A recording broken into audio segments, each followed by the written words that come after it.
Sounds great. Where's my cursor? There it is. Okay, good morning, everybody. Welcome back for this new seminar. Today, we have the talk by Dr. Jennifer Donovan Meyer. She will talk about, good morning, everybody. ALMA, welcome back for this new seminar. She will talk about ALMA, planet sensitivity upgrades and molecular gas imaging of a SID equal 0.3 H1 detected galaxy. So Jennifer will be properly introduced by Dr. Kelly Hess, who invited her. So Kelly, please. Thanks. Yeah. Hi, everyone. Thank you for coming. It's my pleasure to introduce Dr. Jennifer Donovan Meyer, whom I've known since about probably 2012, I think, something like that. Jen got her PhD at Columbia University in 2009, and then she did a postdoc at Stony Brook University outside of New York. And then moved to the NRAO, or the National Radio Astronomy Observatory, in 2013, where she started as a postdoc and then joined the scientific staff in 2015. And she's been involved with various efforts at the NRAO and the North American ALMA Science Center, as well as the joint ALMA Observatory. In particular, leading or serving as a subsystem scientist for distributed peer review, working with the CASA team as a validation lead and project scientist, among other roles. And very recently, she joined the North American ALMA Development Program Science team as the development scientist, where she's focusing on the upcoming Wideband Sensitivity Upgrade, which I think we'll hear about just now. So thanks. Take it away, Jen. Thanks, Kelly. Thank you very much. Thanks for the introductions and thanks for having me. It's been a really great visit. I've done almost nothing but science for 3 days. It's been really amazing. So this has just been such a nice visit. It seems like a very a welcoming atmosphere. So thanks for hosting me. So as has been mentioned already, my name is Jen. I'm a scientist at the NASC at NRAO. So that's the North American ALMA Science Center. It's the regional ARC we have in North America. And I recently joined the development group, working more directly with the ALMA development program about 6 or 7 weeks ago. So my talk today is going to be in 2 parts. First, I'm going to introduce to you the ALMA Wideband Sensitivity Upgrade, which are some upgrades coming to ALMA largely by the end of this decade. It's very exciting, and I have to say it's happening much sooner than I even realized a couple of months ago before I joined the team. So I hope to share at least some of that excitement with you today. And one thing I'd like to ask you to think about while I'm talking about it is basically what upgrades would help your science with ALMA. And so if the upgrades that I talk about today are going to enable some amazing science you haven't been able to do already, that's super. But if there are other things that we should be thinking about, I hope you'll grab me before I leave so that we can talk about that.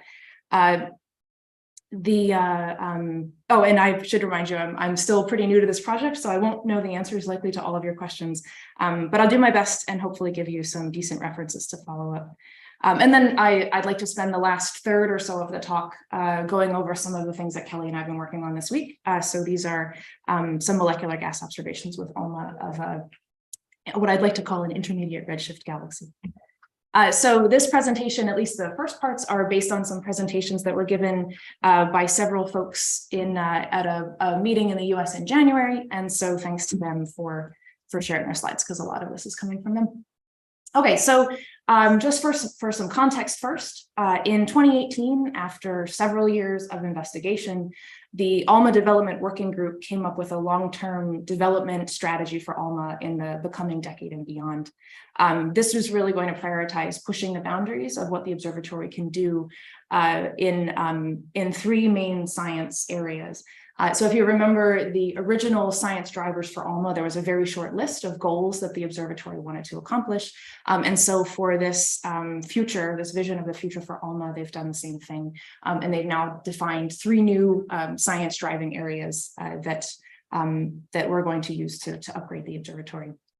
So these include the origins of galaxies. And so the origins of galaxies is really focused on the evolution of key tracers like O3 and C+ and CO and dust continuum, observing these basically from high redshift all the way through the peak of star formation at a redshift of 2.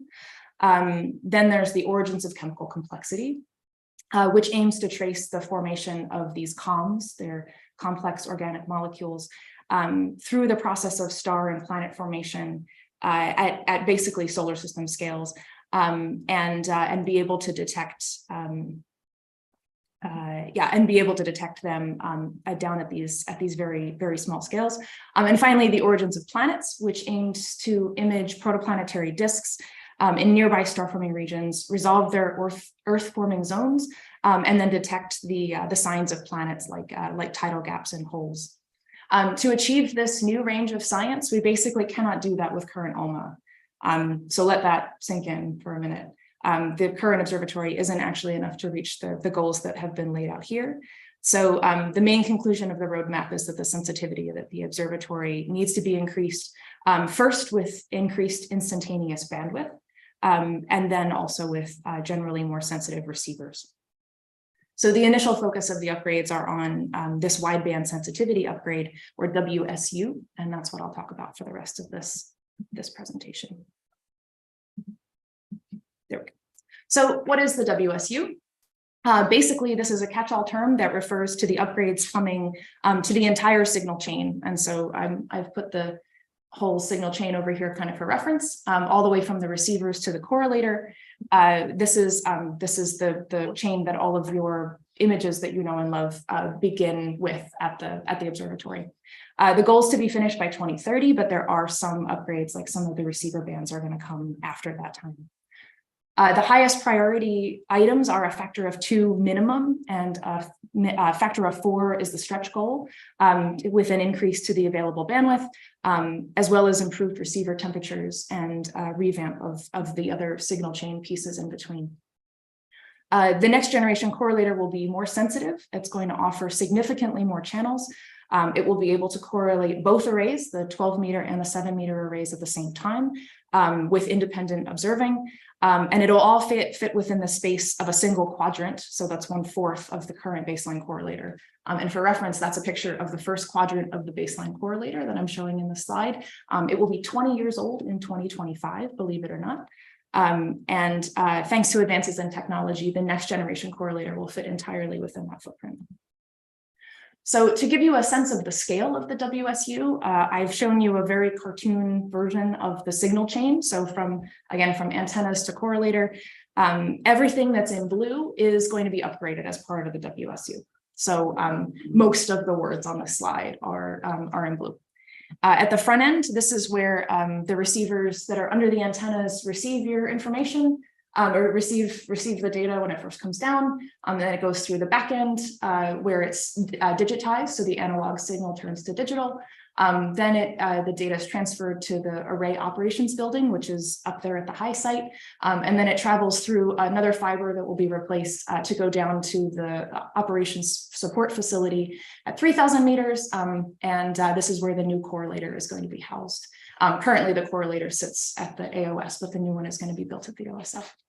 And then, of course, there are going to need to be upgrades down here to all of the offline subsystems, which are downstream of the correlator, but I'm not going to talk about those today. Okay, so this is the, let's start with the status of each of these areas. The ALMA receivers are going to be upgraded in a staged rollout, so there'll be three stages of these upgrades.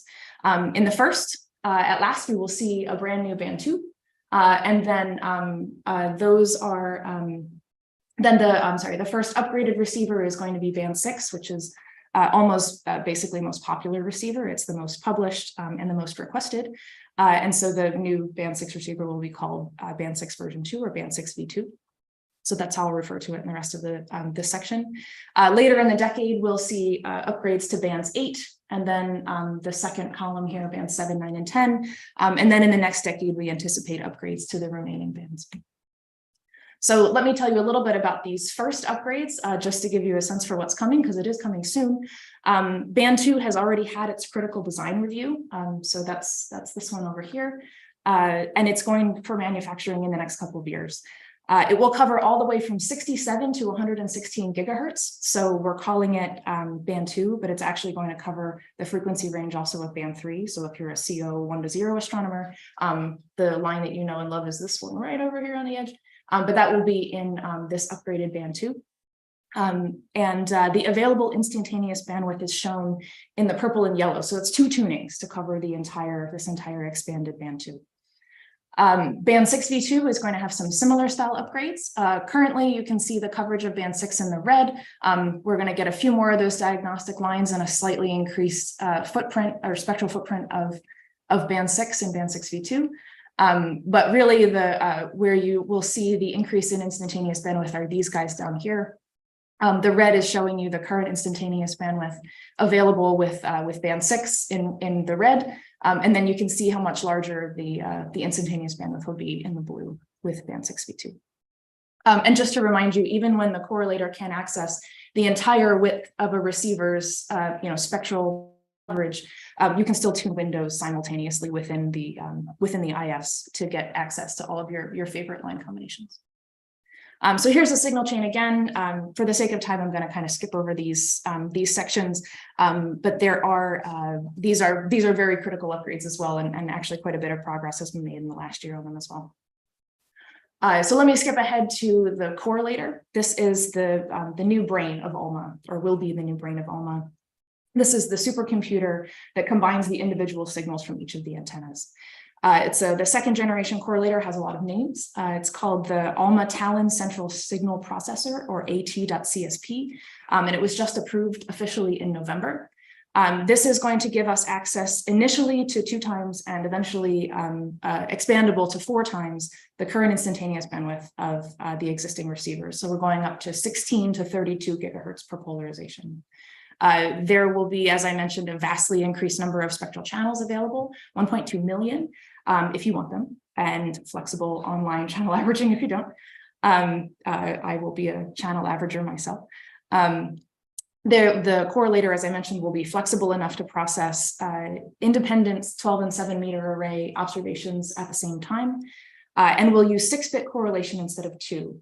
So this is significant because just by itself, that change leads to a 13.4% increase in sensitivity, which compared to the current FDM mode of ALMA, it doesn't sound like much, but when you square that to get the relevant observing time, that alone, that change in the correlator is the equivalent of adding 6 more antennas, 6 more dishes to the array, 6 more 12-meter dishes.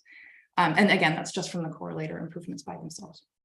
So for your total power data, there's also a new the Atacama compact array spectrometer coming, and it will also be upgraded to match the new channelization in the correlator. And so possibly you're thinking, as you're hearing about all these things, that there are definitely going to be some challenges ahead for the offline software. This is how are we going to handle all of this data coming from this upgraded observatory? And yes, you're right. But there are, for the purposes of today, I'm not going to talk about those changes, but there are working groups that are already studying the impact that these changes will have and what changes will need to come for the software as well. So to try and drive home a little bit more just how much capability we're talking about here, and what is summed up by these first 2 bullets, this increase to the instantaneous bandwidth and 1.2 million spectral channels. I wanted to show a table which I think does a nice job of sort of summing up what I'm talking about. So these are the 10 ALMA bands. These are the reference frequencies at the centers of each of these bands. And then right now, the correlated bandwidth that's available with a baseline correlator is the second row right here. And you'll see that with the ALMA Talon central signal processor, each of those numbers goes up to 16. So this is not only is the instantaneous bandwidth in each of these 10 ALMA bands increasing significantly, and by factors that are shown here on the bottom row, at the highest frequencies, this is a factor of 4 increase in correlated bandwidth, but at the lowest frequencies, it's a factor of 68, which is quite a bit of increase. But the change that's really relevant at the second bullet point is that the entire range of that correlated bandwidth will be accessible at very, very, very high spectral resolution. So that is the kilometer per second equivalent of the spectral resolution that will be available across 16 gigahertz of bandwidth in each of these bands. Right now, if you wanted to do observations with ALMA that were at extremely high spectral resolution, you have to get these teeny tiny little FDM windows. And basically to cover an entire ALMA receiver with these tiny windows is not feasible unless you have, a handful of large projects on top of each other. And so with this, with the upgraded correlator, those kinds of observations will basically become standard if that's what your science requires. So this is really exciting. This has literally never been accessible in the way that it will be. So just to kind of summarize what's coming with the WSU. The WSU is going to benefit all observations. Again, the instantaneous bandwidth, that's the sum of the upper and lower sidebands, is going up by a factor of at least 2 and stretch goal to a factor of 4. These are, again, like the yellow and purple bands that I was showing in the band 2 plot and the red and blue ones in the band 6v2 coverage. But beyond that, the correlated bandwidth at high spectral resolution is just dramatically increased. The requirement here is to return up to 0.1 kilometer per second resolution across 16 gigahertz per polarization of bandwidth. And so if you're a person who usually uses lower spectral resolution, you'll just see the factor of 2 increase in your correlated bandwidth. But if you're a person who ever had to trade, correlated bandwidth for spectral resolution, say like you have to use those tiny windows right now, you're just going to see a tremendous increase in the amount of science you can do in a single observation. We're also, this is, you could extrapolate this and see that we will dramatically increase the speed of spectral scans. So spectral scans is when you take tunings and you cover the entire width of a receiver band. These are really important for like chemical complexity studies and redshift searches at for high redshift lines where you don't really know the redshift very well. So there'll be huge increases in the speeds of these scans because we can cover a receiver band in far fewer tunings. For instance, it'll only take 4 tunings to cover the entirety of bands 2 and 6, where right now this is practically impossible, especially at high resolution. The other thing is that as a result of the channelization that will be in the new correlator, the number of tunings you need at broad spectral resolution, like 10 kilometers per second for nearby galaxies or something, is exactly the same number of tunings you would need to get 0.1 kilometer per second resolution. So you no longer have to make these choices that you've had to make since ALMA was first created. The spectral line imaging speeds are also going to go up from just the improvement in the receiver noise temperatures and the digital efficiency improvements that are coming as part of the revamp of the signal chain. And the continuum imaging speeds will go up by a factor of almost 5 from those effects, as well as the correlated bandwidth increase. And we'll also be able to provide, for the very first time, access to 10 meter per second frequencies at all ALMA frequencies for the very first time. So that's a little bit of a niche science area, but if it applies to your science, it will be there as well. I know there's a couple of VLBI folks. I don't know if they're in the crowd here or if they're calling in online, but I did have a couple of things I wanted to say about that in case it applies. There are a couple of improvements that are coming with the WSU, including simultaneous coarse spectral resolution visibilities and the ability to observe with a single antenna in the array in VLBI mode without disturbing the rest of the array. So these details and a whole bunch more are in this ALMA memo, which is posted to the archive. So if you have more questions that I haven't answered, I definitely recommend you go take a look at that one. Okay, so I wanted to spend a couple minutes translating these improvements into a few broad science cases that are kind of bread and butter for ALMA at the moment, and then try and sort of translate those into the new science themes that are being focused on for the ALMA upgrade. So starting with the origin of planets, substructures that are detected around that are detected around even forming planets, and not just around forming stars, but also around forming planets, are detectable even with current ALMA capabilities. This is the first detection of a circumplanetary disk I was done with an ALMA band 7 dust continuum observation. these can be attributed to planets with Neptune masses or even super Earth masses.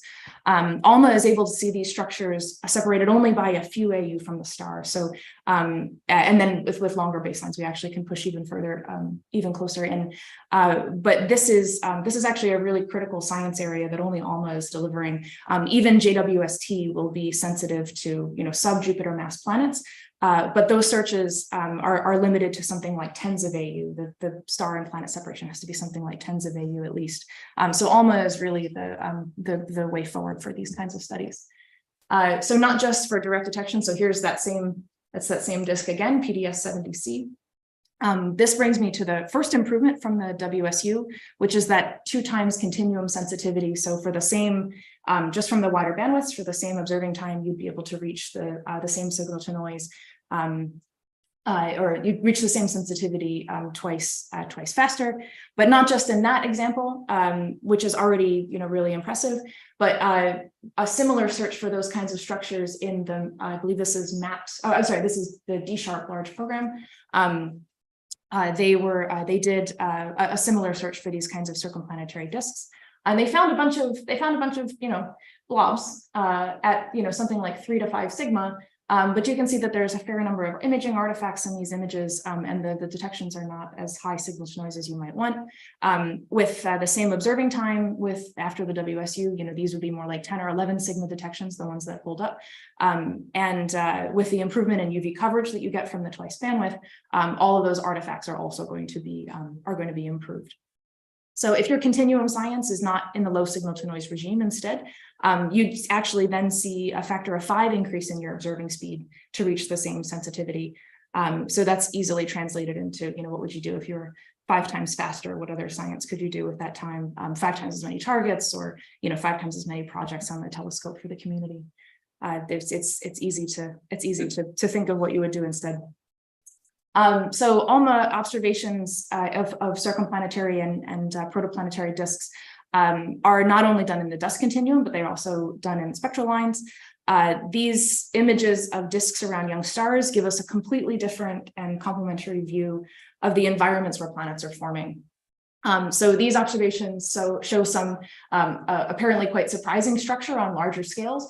So here's a good example. You can see that way down in the middle of this image, where you see the dust continuum, is actually surrounded in spectral line emission by these really big flocculent structures. We can see spirals on kilo AU scales, or streamers, and not just around the young stars. These are also sometimes around million-year-old systems, which is somewhat surprising, and that planet formation is still ongoing, possibly as a consequence of external perturbations. So it turns out there's really enormous variability in the structures around these planet forming systems. So studying large samples becomes really critical to understanding how they're being formed. Unfortunately, disks have only been observed so far with either high spectral resolution or high sensitivity, or in very large numbers. It's been very difficult with the current observatory to do any combination of those 3 things, just because they're very expensive as far as time goes.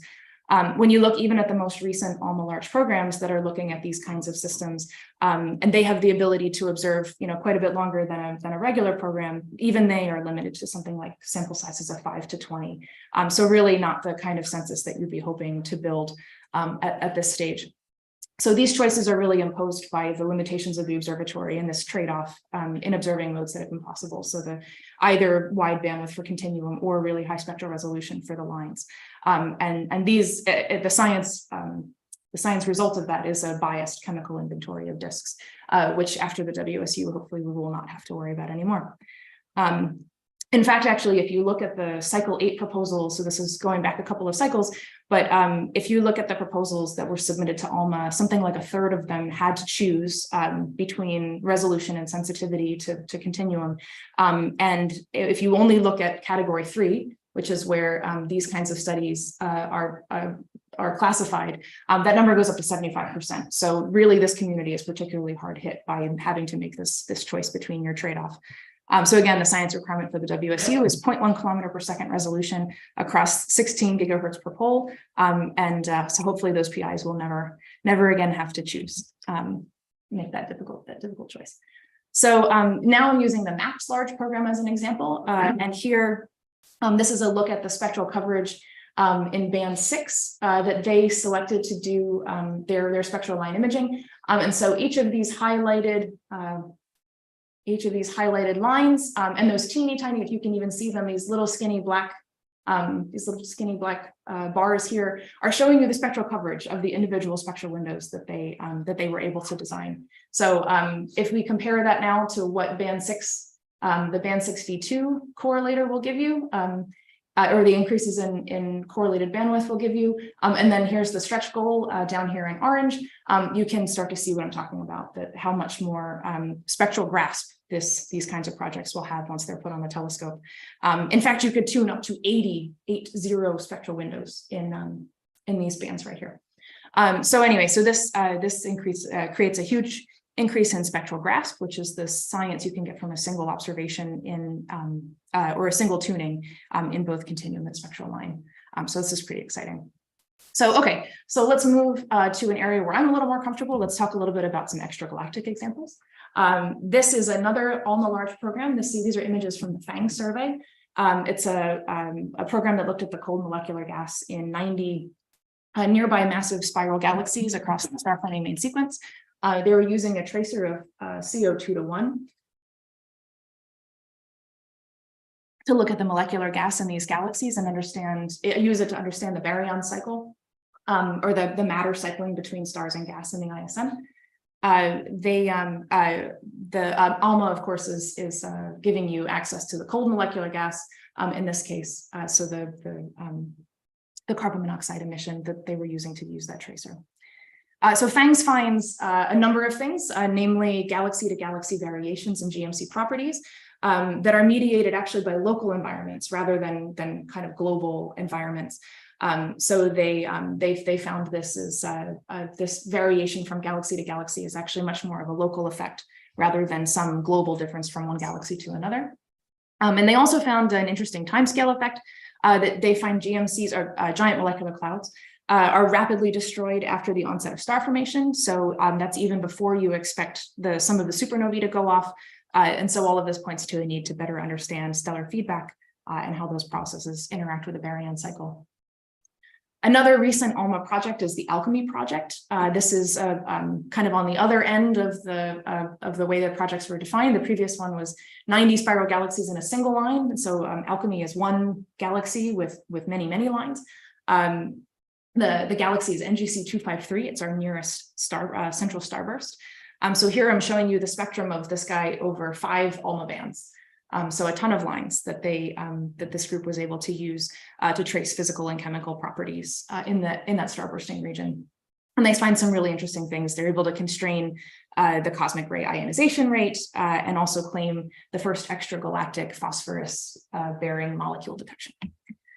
So with ALMA 2030, we really have the opportunity to go forward with these kinds of projects by combining this high spectral resolution and bandwidth, such that existing surveys like FANGS, which are again really broad but only use a single line, or projects like Alchemy, which are really deep but only use a single target.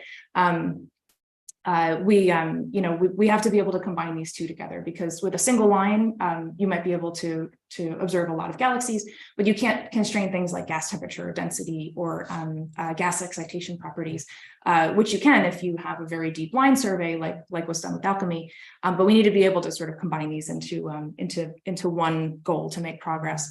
We have to be able to go from a bulk gas tracer to observations that let you constrain the detailed physical properties of individual systems. Right now, this is very expensive. It's 2 hours on source for a single molecular cloud. But after the upgrade, it goes down to something like 20 or 30 minutes. And now with FANGS, we know where something like 100,000 nearby giant molecular clouds are. So after ALMA 2030, we actually really, I think, have the capability, as Eric says at the top of his slide, to go from a bulk gas tracer to an actual systematic physical and chemical probe of the extragalactic molecular cloud environments. Okay, so let's step out now further than our local universe and go out to some higher redshifts. Here, the spectral lines in the infrared and the submillimeter are used to decode galaxy evolution basically over all of cosmic time. These folks are generally looking at the growth of star-forming regions and the growth of supermassive black holes. These are the two components that help galaxies grow. And then they leave their imprints on the gas and dust that they form out of and then kind of feed back into. So star-forming regions and supermassive black holes are surrounded by a complex multi-phase material, gas and dust that goes from cold molecular gas where the stars are actually forming, and then into the ionized H2 regions that they create. So as those photons propagate outward, it creates this multi-phase layer with many tracers that we can then trace in the far infrared and submillimeter spectrum. Similarly for black holes, there's also a number of lines that, due to the higher ionization conditions and the warmer dust, there are some lines that also point very specifically to the presence of AGN. And so these are all color coded as to the process that they're tracing on the spectrum behind me. This is an IR spectrum of the Circinus galaxy. It's a nearby active galaxy showing both star formation and AGN activity. The continuum emission, so this shape right here, this continuum emission is telling you about the warm and cold dust, and then all of these spectral lines are giving you information about the processes that I was just describing. So how do we get to these lines? ALMA and JWST are our current best instruments to trace these lines. This is what the spectrum would look like if we took Circinus and shifted it to a redshift of 2. So now we're looking at what ALMA can trace for a Circinus galaxy out at a redshift of 2. And this is a really critical line. This is C+. It's the dominant cooling line in galaxies. It exists in sort of the first layer of the photodissociation region, where massive stars basically heat up the gas and then it cools down so it can form stars again. With the ALMA 2030 WSCU upgrades, the bandwidth and sensitivity will basically allow an unbiased C+ survey at intermediate redshift, more or less in a way that hasn't been done before, purely because we can look at larger samples for a wider array of galaxies that aren't biased by existing redshift measurements. And the reason that they can do that is, again, because of these spectral scans previously, or currently rather, you have to really distinctly know where you're looking for the line. Otherwise, you could have a very hard time kind of catching it with the tunings that are available. But with these wider bandwidths, these surveys will become a lot less biased, which right now is really a limitation. ALMA also gives you the dust sizes from the millimeter continuum, and you can use that to measure the total dust mass of the emitting regions in intermediate redshift galaxies. So already with the WSU, the gains are pretty clear. Increases in continuum sensitivity will give you better measurements of the dust for more galaxies, and then the increases in spectral scanning ability will give you more access to these unbiased lines. So as we push to higher redshift, at redshift of 6, the ALMA coverage shifts over here to the left, and we start to recover more of these lines in the far infrared, which is really exciting. For instance, there was a recent detection of at a redshift of 9 of O3. So this is, I believe, the current record holder for the highest redshift detection of gas in a galaxy. So we could study individual galaxy spectra like the ones I've been describing, or we can stack them from large samples to see how star formation and black holes grow and evolve with redshift, using the lines that directly trace those processes. So these are this is sort of a summary of a couple of groups that are doing just this. These are a couple more ALMA programs called Alpine and Rebels. They're 2 surveys that are using galaxy samples selected in the ultraviolet and following up with ALMA at these 2 redshift ranges. So at redshifts 4 to 5, and then at redshifts around 7. And they're using lines like the ones I was showing you on the previous slide. So with this, these kinds of groups are working to constrain the evolution of the star formation density in the universe. And so that's what's shown here. This is redshift on the x-axis and the star formation rate density on the y. And so you can see this kind of by now familiar peak of star formation activity at around a redshift of 2. And so these groups are really pushing to see to observe these predictions out at higher redshift. So they're broadly trying to answer the question of why high Z galaxies are either less dusty, or are these is the dust a different quantity? So that's why it's not measured the same way with ALMA. Or is there just some selection effect at work here? Since these are all selected in the ultraviolet, and ideally you'd want to make such a selection in, say, stellar mass or something instead. The application, of course, to WSU is that because these dust continuum measurements and spectral line observations will be more sensitive after the WSU, a study like Rebels could be done in something like 21 hours instead of 70. So larger samples will help them, take these error bars and really shrink them. So we learn more about what's happening at ZF7. This is the one more result I wanted to show you at higher redshift. This is the source that I had mentioned before at redshift of 9. The best detection of heavy metals, at least that I'm aware of, that's been made using ALMA. Again, they were using a spectral scan to confirm where the redshift was. And so this is what you have going in. This is called a photometric redshift, or the dropout method. So you basically take a bunch of optical and ultraviolet observations, and you see the wavelengths where the galaxy disappears. It's where it drops out, and then they go after that redshift and they try to confirm it with a spectral line. And so this group used 4 tunings across this is a probability distribution of where they thought the redshift would be. And so with 4 tunings, they were able to cover most of the area that they wanted to. It turns out the redshift was somewhere over here. So actually it was way out in the wings of their probability distribution, but they still got it at a redshift of 9.1. With ALMA 2030, after the upgrades, we'd be able to cover this area in 2 tunings instead of 4, with sensitivity improvements 3 times faster. So that's 3 times as many galaxies, or to help do some of these critical studies constraining the redshifts of many more dusty galaxies out to the epoch of reionization. Okay, so I'm kind of coming to the end of this first half to 2/3 of the talk. I'm not going to go through this whole table again because we've been kind of beating you over the head with it as I've been going along, but here they are all again. And then here again is the reference for ALMA Memo 621, which has a ton more details in it. And then the last thing I wanted to say is that, again, we want to have most of these upgrades will be in place by the end of the decade. But there, again, there'll be a couple of receivers that come after that point.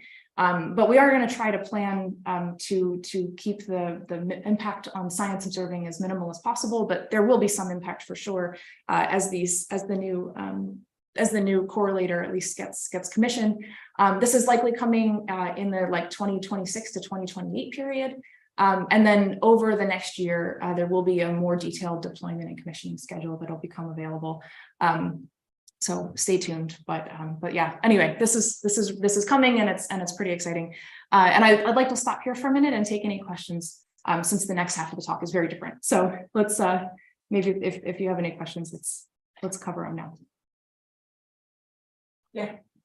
So a little bit more about how is this gonna affect the science time and everything?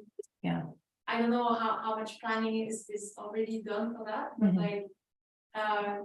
do you know if they're gonna replace the receiver little by little for one bin and then install the new correlator, or do you have any? I sadly I don't.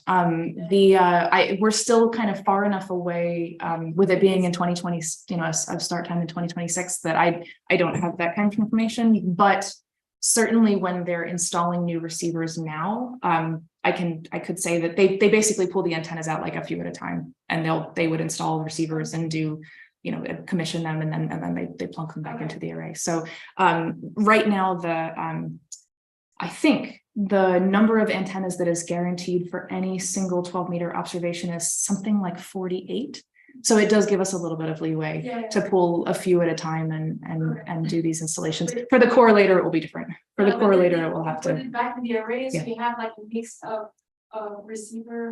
So for band 2, I don't actually know where it's going to go, like on the receiver, like in the cabin. But yeah, I don't know. I can't imagine that there will be. I shouldn't say that, because lots of things are imaginable. I don't actually, I'm sorry, I don't know the answer to that question. Yeah, hopefully within the next year, when we come out with more of a schedule, then some of those things will become obvious. Yeah. Yeah. And I mean, so for instance, like the band 1, which is coming halfway through this next cycle, there's not going to be a massive observing stop to install all the band 1 receivers, right? So I think it's something that they've actually gotten quite good at, sort of slipping them in and a little at a time. Yeah, it's not like we have to shut down and whether they do have a month of shutdown. And I think actually when band 1 turns on, it's right after the February shutdown. So it could very well be that they're planning on doing a lot of that work, at least this time during February. And I guess. Did you say that the band 2 will cover the band 3? So there's not going to be the. So I've had this question before, and I also don't know the answer to this one. But you'll notice that band 3, the anticipated band 3 upgrade, is one of the last ones. So this band 2 will go on, is one of the first things that's going to go on. This is going to be imminent. So if there will be a band 3 upgrade to just the band 3 portion of that new band 2, it would have to be, it would have to represent a significant improvement over what we're delivering with this one. So I don't know what it will look like at this stage. I don't know what it will look like. Yeah, thanks. Thank you for the question. Other questions?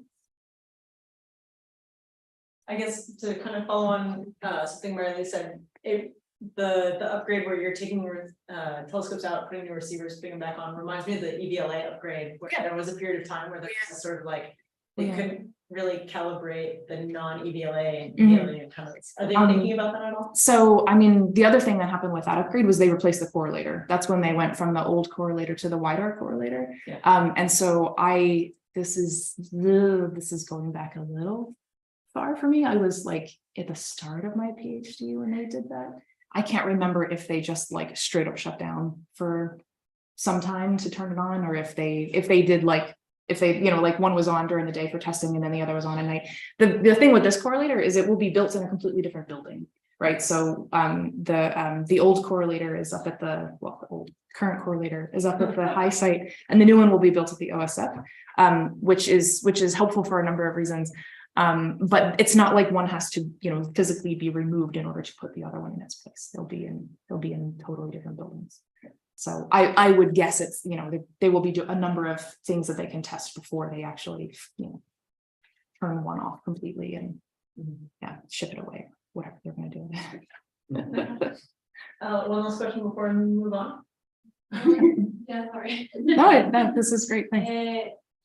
So the goal of all of that is to get more sensitivity. Yeah. More or less, and so you're changing the receiver, changing it, the correlator, all of these things. I guess it's cheaper than to add new antennas. Is this the reason? So I think this is I'm not going to answer the question of why they're doing this first, because that is an answer it's comes probably from several levels above me. But as this is where we're starting, but adding antennas is another. So in that link right there in the WSU white paper and in the roadmap that I mentioned at the beginning, certainly adding antennas and longer baselines. There's a number of upgrades that can be considered to upgrade ALMA into the next decade and beyond. This is just where we're starting. So I think that's the right party line to give you. This is where we're starting, but the others are not off the table. It's just that this is what's coming first. Okay, just to give you a time check, we're about 45 minutes from when we started. Sounds good. You took some questions, so we'll shave those off the end. Perfect. Okay, so I'm going to move on then to the second half of the talk, which is talking about the science project that I was here working this week with Kelly on. This part of the talk is a bit more informal because a lot of the stuff that I'll show you, the things I'll show you at the very end, some of those plots were made like less than 48 hours ago. So we'll see, let's see how it goes. So despite the amazing upgrades with ALMA that I've just convinced you are going to, obviously change your lives, science at lower frequencies has always been really close to my heart because we can use it to trace more and more directly something that I find really fascinating, which is how galaxies grow. And so galaxies are sometimes treated as these closed boxes where the baryons in them, are gas and they become stars, and then the stars become gas and then they become stars again. And there's all this recycling kind of between states. But when we compare observations of the highest redshift galaxies, so galaxies back at that redshift 9 system, and we compare those to the ones we see now, galaxies have gone through a huge amount of transformation in that time, and they get a lot bigger. They have to grow somehow, and that matter has to come from somewhere. So cosmological simulations like these, showing here the dark matter and the baryons in 2 separate images, these snapshots kind of give us a way to conceptualize how these filaments might be feeding the halos that then host galaxies, these dark matter halos, and then there's as well not just the filaments that feed the halos, but also the voids in between them, where at least comparatively a lot less is happening. But baryons that trace this cosmic web, we can actually track with light, especially in these overdense regions, like the one right at the center of the simulation, where galaxies or galaxy clusters are growing hierarchically. So these simulations are giving you some expectations on very, very large scales, a few hundred megaparsecs across. But observations on even the smallest and nearest scales can give us information about the ways that galaxies grow, and how they build up their mass.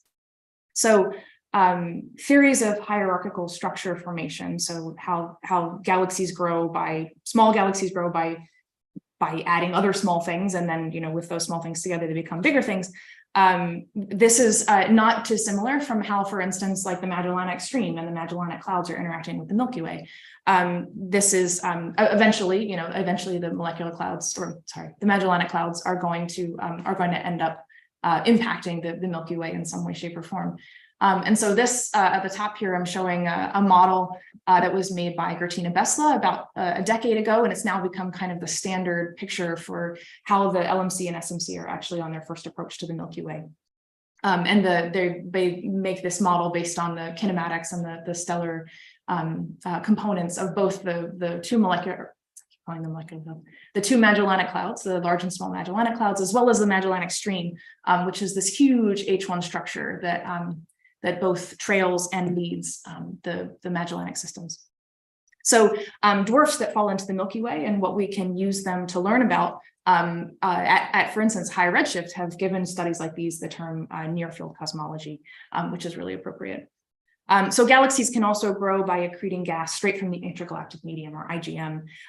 This on the bottom is a beautiful map of a nearby galaxy called IC10. It's only about 700 kiloparsecs away from us. On the left, this is this is high resolution H1 imaging, and on the right, this is low resolution H1 imaging. And both of them are color coded by the velocity of the H1.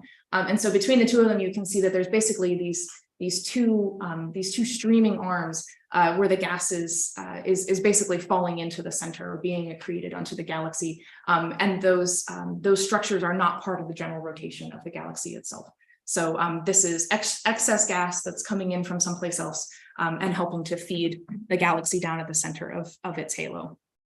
So where the previous slide was showing you very large scales, on cosmological scales at high redshift or intermediate redshift, and these are very nearby. We can kind of ask how do you get from one to the other? How did we get from cosmology and our cosmic web images to Z of 0? So this is a similar plot to the one I showed a few slides ago. Whatever galaxies are doing to turn their gas into stars, they were doing it an awful lot at Z of 2 and less of it now. So that's kind of the long and short of it. This plot on the left is showing you the star formation rate density as a function of redshift. And again, we have this peak between redshifts of 2 and 3. Here, the upper line is corrected for UV extinction. So this is a dust corrected version, and then this is the luminosity density. So it's not corrected in blue. Both of these again are peaking right around a redshift of 2. So if star formation is fueled by gas, then like the IC10 example, then you might assume that something changed about the gas supply into those star forming galaxy halos as a function of redshift. But if you look at the right plot, somehow it did this without changing very much about what's going on with the H1. So omega H1 is giving you H1 density as a function of redshift. These observations came from, I think they were Lyman alpha, damp Lyman alpha systems from several years ago, studies out to higher redshift. But while there's not much evolution in the H1, there is a significant amount of evolution, especially since a redshift of 1 in the molecular gas. And so that's what's being shown here in the gray and these two lines. So whatever has happened since redshift of 1, and particularly since a redshift of about 1/2, where these two really are predicted to diverge, we would really like to be able to trace that directly if possible. If, for instance, it was possible to actually see what was happening with the molecular gas as a function of redshift, which, with ALMA is something we can do with really great sensitivity and resolution, as I was showing before. With H1, that's actually been a lot harder up until recently, especially observing it directly in emission. But new technology on existing instruments and with some new instruments that are being built, they're finally letting us see galaxies in this range directly in emission. So observations of H1 beyond the local universe, pushing out beyond, say, a redshift of 0.2, has been very challenging up until kind of a recent few years ago. You'll notice, for instance, that how recent all of these references are. They're really all from the last several years. And the first way to get around the difficulty in observing individual systems is to stack them, stack the locations of galaxies in their H1 lines.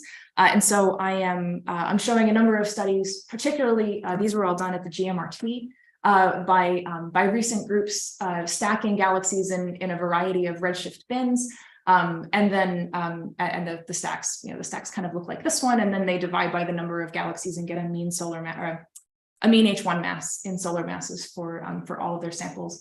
And so you can see, as these get higher in redshift, that mean measure of the H1 mass is actually increasing, although modulo whatever biases are in the galaxy lists that they were stacking. Another way that you can get H1 at higher redshift is through kind of nature's best trick, which is gravitational lensing. And so this has been done by several groups over the last few years. The first one I could find is by Andy Lipnicki. He's a scientist at the NASC, so I love to highlight this, but they found a lensed H1 observation, or found a lensed spiral galaxy and measured the H1 with 3 different telescopes to confirm its redshift at fairly nearby 0.06. And then there's a couple of other studies that are really pushing the envelope to higher redshifts, again, outside this redshift of 0.2 or 0.1 or 0.2 frontier, particularly the current record holder, which is this very recent detection of a lensed direct detection of H1 at a redshift of 1.3. So these stacks and these lensed observations are really helpful for putting statistics on some of the plots that I was just showing you, kind of anchoring not only the Z of 0 end, but trying to anchor the higher and higher redshift ends of what the H1 evolution is doing over cosmic time.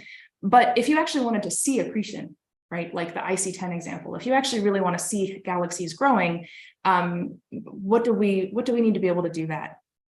To be able to resolve individual galaxies with a sensitivity to image them, this brings me to a project called CHILES. This is a survey that I've been a part of for a number of years, and Kelly is as well. By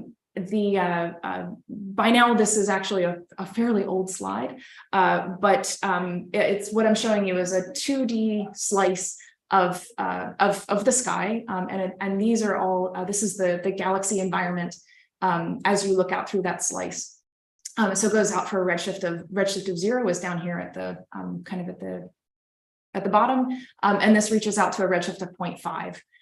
So previously, direct observations of H1 in emission could be done, but they had to be done in fairly narrow redshift slices. So these are observations as part of the Buddies project from 2007, and they looked at two very distinct redshift slices out at a redshift around 0.2 to measure H1 in emission.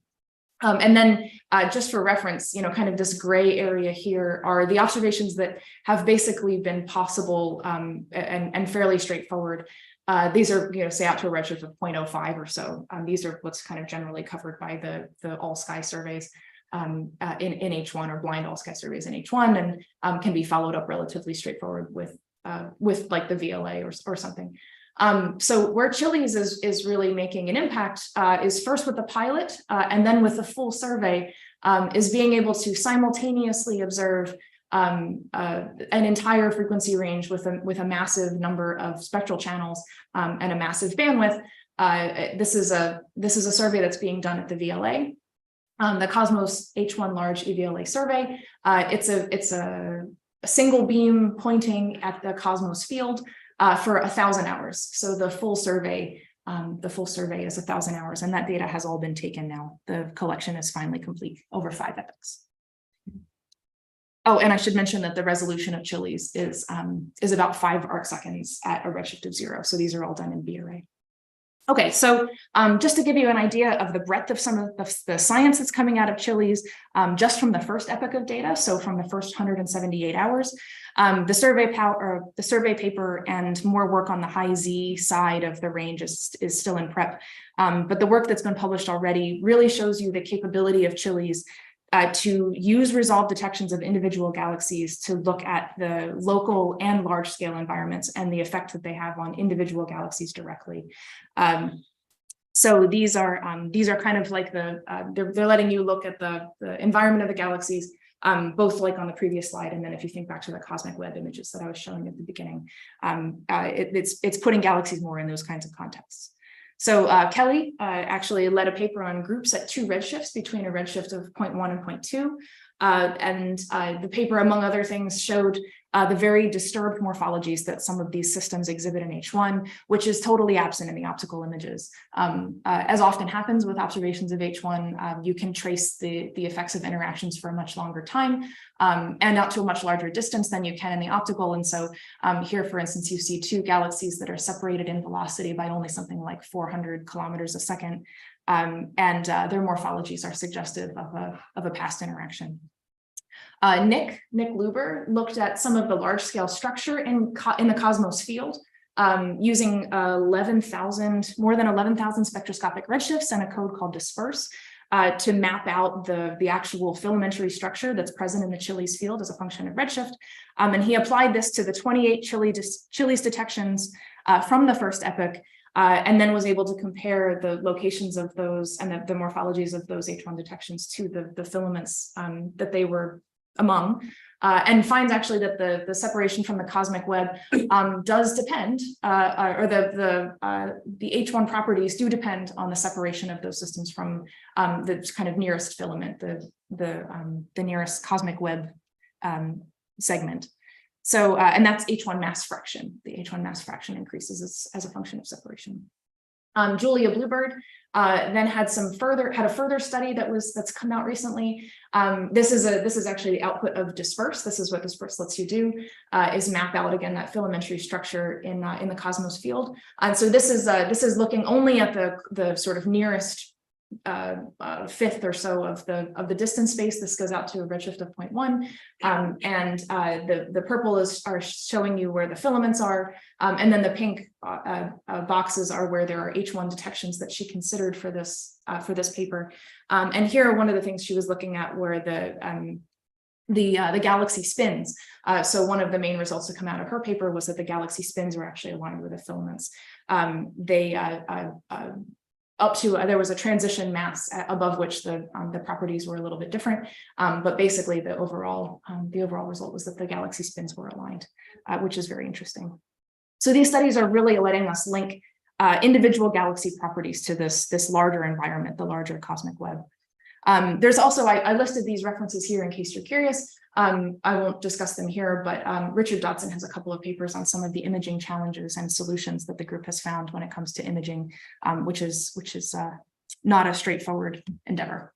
However, maybe the best well-known result from CHILES is the detection of Jimena Fernandez in 2016. This was the highest redshift detection in that first 178-hour epoch. It's a galaxy at a redshift of 0.376. And on the left-hand side here, I'm showing the H1 contours overlaid from CHILES on an HST I-band image. And then here's Jimena's spectrum up here on the right-hand side. And you can see there's some very nasty RFI that exists immediately next to the galaxy. So those frequencies have just been blocked out. You'll notice from the H1 morphology that the emission is very asymmetric.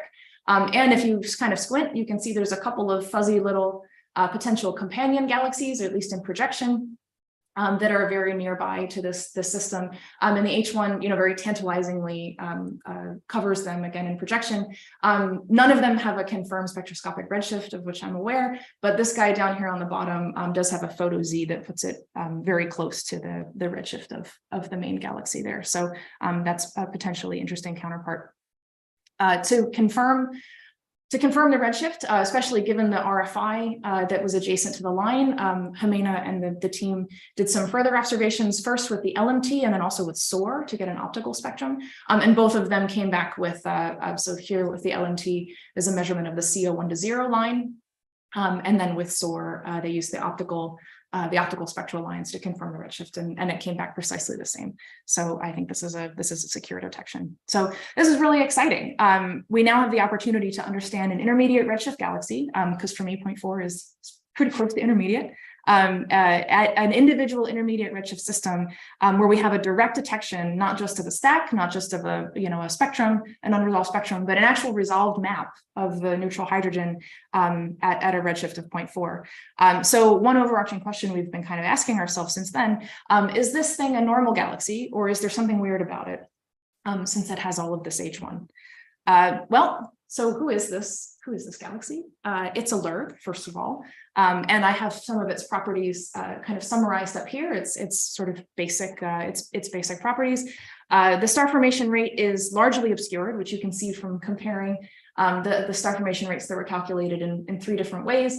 Since the UV is so low compared to the other two, it's very likely that the star formation is largely obscured, especially since it's a LIRG. And this star formation rate is actually typical of galaxies closer to a redshift of 1, as well as ULIRGs at redshift of 0. So to try and help kind of put this galaxy in context, Jimena included a couple of plots. These are among them in this paper. And here, the filled circles and the filled circles in each of these are showing you like mergers and starbursts and LIRGs, and all the crosses are the normal galaxies. So as you're looking, up here where the blue box is, that's our galaxy. It sort of consistently falls above the what we would consider to be normal galaxies at a redshift of 0. So the H1 mass is a few times 10 to the 10, which is not an overwhelming H1 mass in and of itself, but it is really high for the stellar mass of the system, and that you can see here. It's well above what normal galaxies at redshift of 0 look like. This is H1 mass on the Y and stellar mass here on the x-axis. It's much more like the H1 rich systems that pop up out to a redshift of 0.2.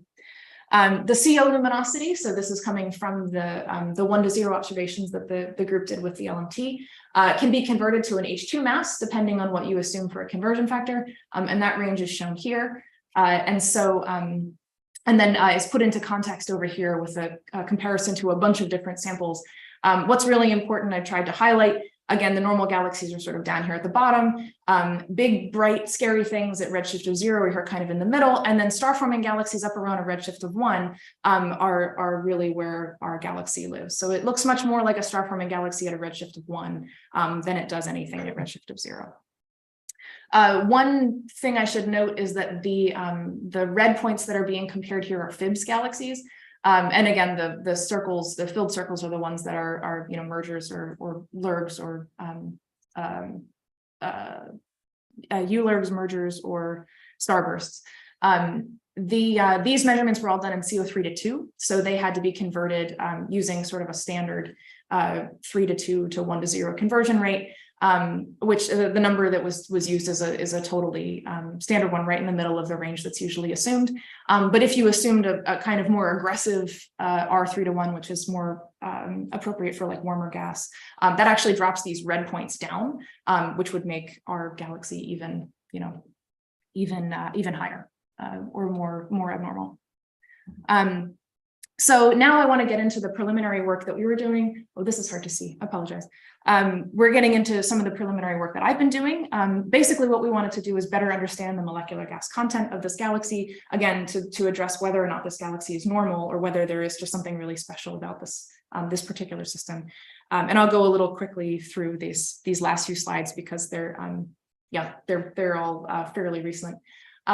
But we, so in addition to the previous LMT observations, which were done with an enormous beam, that's the beam of the LMT. And this is, I apologize, I didn't realize how hard this was going to be to see, but the this little black circle here is showing you the optical extent from the HST image. So the LMT, not only does it include all the starlight, but actually that H1 emission is basically about this big. So the LMT beam is encompassing all of the, just about all of the H1 extent. So we wanted to go back and follow up with a more resolved CO1 to 0, because with the LMT beam, we're not able to resolve, say, you know, is that CO1 to 0 all coming from our galaxy, or is any of it coming from this system that it might be interacting with, given the H1 morphology?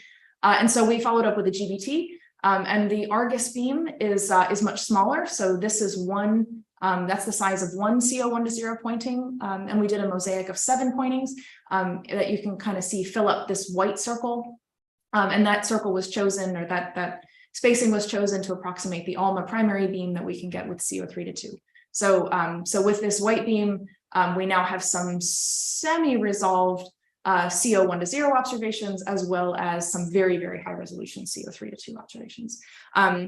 To kind of give you the punchline, we did detect CO1 to 0 very strongly in the middle, and then in this pointing, the one to the northeast. So the H1 goes this way, the CO1 to 0 goes this way, is brightest in the middle, but it does have an extension that way. And then let me show you what the 3 to 2 looks like. So the 3 to 2 is really just covered way down here in the center. And so we, you know, hopefully you can see there are these two big, beautiful spiral arms that come off that central bar, but the 3 to 2 is in none of it, just about. It's all in the bar. It's all in the center. So we were expecting a big dusty spiral galaxy, blooming star formation all over the place, you know, because remember that H2, the CO1 to 0 luminosity that Jimena plotted, it's, you know, it's all in the middle. It's all in the center. And then there's a little bit, there might be a little bit down here in the bottom in the southern arm that you can see in that moment 0 map, but it's really largely all in the center. So we go a little further and we stack the arms. I stacked them in 5 regions. Again, now we're getting into, this is like, these plots have not yet seen, you know, 3 mornings. So give them a, you know, give them some space. But, you know, this is the central spectrum in CO3 to 2. Now these are my resolved 3 to 2 observations. So the center is just really booming. And then, you know, here we have these teeny tiny little, like maybe they're detections. So I scaled the center way down so you could see them. And the south arm, yeah, I believe that. I think there is some emission there in the south arm that's stacked up. And then there's a little bit over here in the north and the eastern arm. So over here, we get a little bit of 3 to 2. And remember, this is also spatially the direction where the 1 to 0 went. So the 1 to 0 went this way.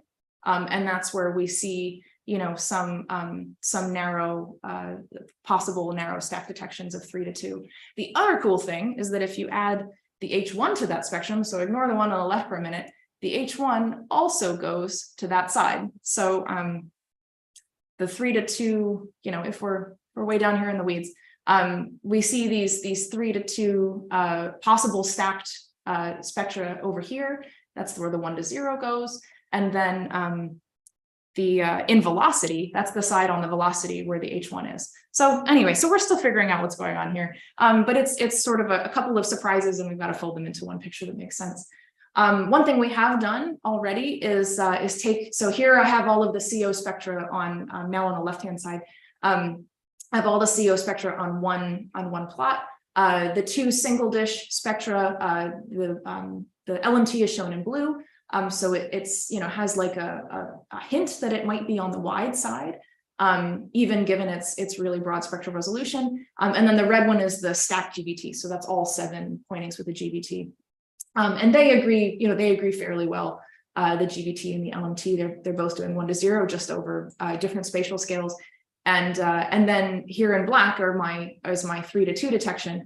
If you scale that up with a Milky Way, just a regular Milky Way scaling, it looks just like the 1 to 0, which then makes the fact that this thing was so weird in CO really surprising. So anyway, so we're still figuring this out. But I think there's something going on with this guy that I think is going to be, anyway. It's a really interesting target to be investigating.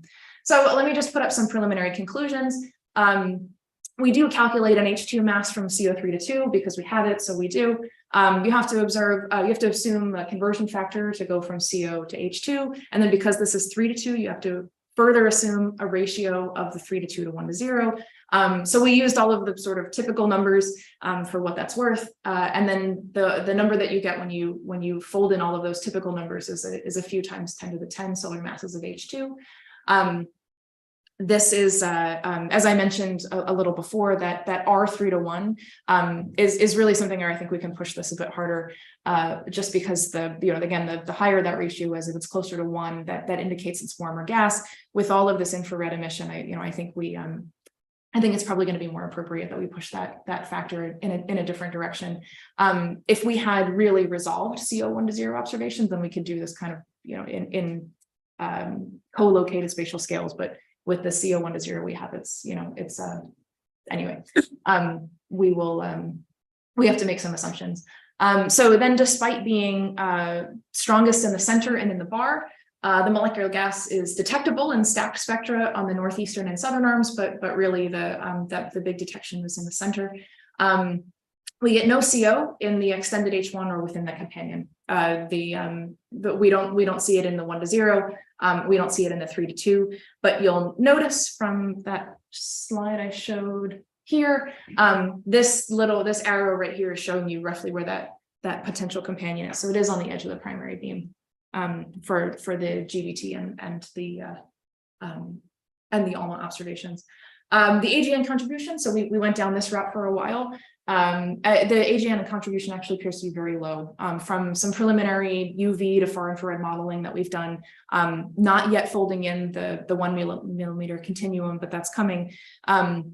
It does appear that the AGN contribution is something like 10%. So this just very well could be a massive starburst, which makes it similar to the samples that we've been studying at a redshift of 1. So again, this is all really hand waving stuff at the moment. There's more to come. We're obviously going to follow up on those LMT wings, and then I want to look also at the bar kinematics and see what those are feeding into the system. But yeah, I think that's all I'll say for now. I'll just go ahead and stop there. Is there any questions you have? Thanks.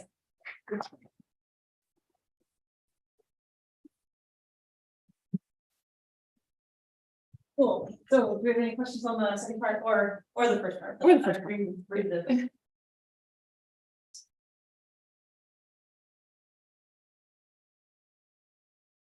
Yeah. When you start the spectrum, you slide there for this one, there was a peak moved to the right and then a peak down in the flat. You're talking about the H1 stacks? Yeah. This one. Yours. Oh. The H1 spectrum on top of the CO. This one. Yeah. Yeah. So remember that there. Actually, that's on the other side. That horrible RFI section is where I just blanked it out to 0. Yeah. There is a big negative there. What's the politically correct way to describe the? I'll let you handle it. So it's probably not absorption. It's probably not absorption. It's I've tried the way that the H1 cube has been made that I'm working with now takes everything that Jimena detected in the 2016 paper as a prior. So we've made a number of cubes that have they do an iterative smoothing and cleaning and subtracting of the continuum, but the RFI environment in this in this area is challenging, and so it's not as clean as you might hope it would be. So there are likely still some artifacts in the cubes that I've been working with, and I've tried to be rather than remaking the decision of whether or not the detection is a real one, because that was the result in the 2016 paper. We basically have gone, or I basically am taking the philosophy that it exists, that the emission is real in the spectral channels where it was first detected. So I've made some really narrow cuts, both spatially and in velocity, which may have actually exacerbated the appearance of some of the artifacts that you're seeing. And I think that's what that negative is. It's an artifact. I don't think it's actual real absorption or anything like that. I think it's just an artifact. Why did you discard that is assertion?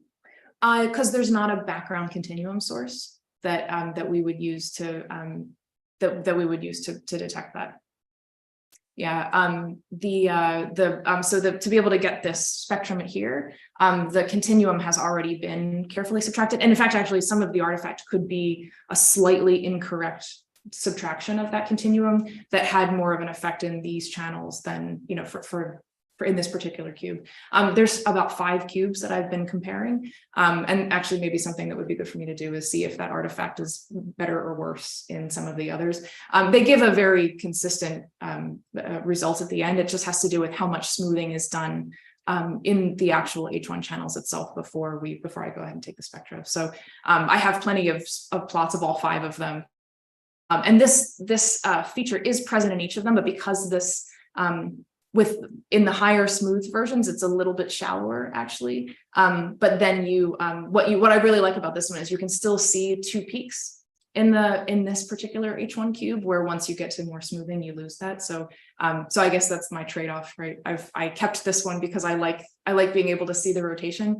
But then to do that, I had to accept a little bit of, some more artifact in the adjacent channels. But yeah, that's a good question. Thank you. Questions? Do you have any ambitions to go for higher molecular transitions to this galaxy? I think we need to settle and finish this one. Yeah. Okay. Yeah. If there are no other questions, I'm going to take Jen to Topos, and whoever would like to come join us, please do. And otherwise, I think we should thank her again.